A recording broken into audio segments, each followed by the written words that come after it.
नून साकिन के बाद हरूफ हल्की में से अगर कोई हर्फ आ जाता है तो वहाँ पे इजहार करते हैं, गुन्ना नहीं करते।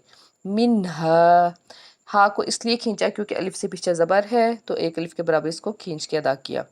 जमीआ, आइन के ऊपर 2 ज़बर है और उसके बाद आगे आपको जीम नज़र आ रही है, यानी कि वक़्फ़ जायज़ है।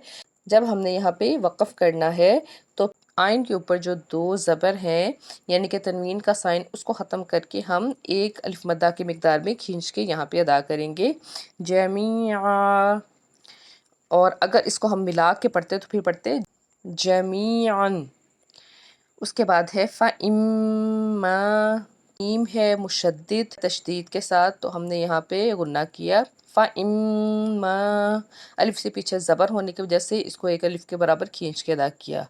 यातियन्नकुम,